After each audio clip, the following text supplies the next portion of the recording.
Suresh Raina was, one of those really young, exciting talents who was coming through the Indian system. Sort of around in the 2000s, sort of the middle of the 2004, 2005.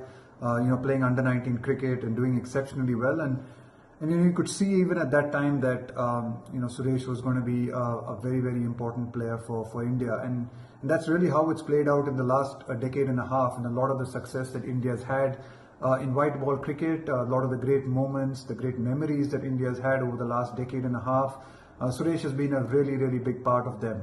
I think his contribution to Indian cricket, especially in the white ball game, has been fantastic. He's a World Cup winner, he's a Champions Trophy winner, and just the fact that he contributed so much on the field. Just his energy, the enthusiasm he brought, the way he raised the standard of fielding.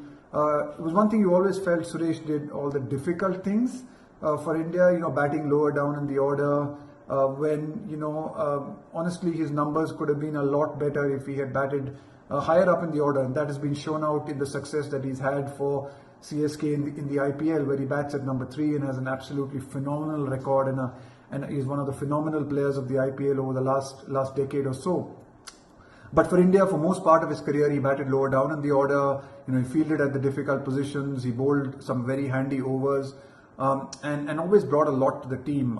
Someone who I will think of as a terrific team man who always gave his best, brought some great energy to the game, and was a very, very skillful batter.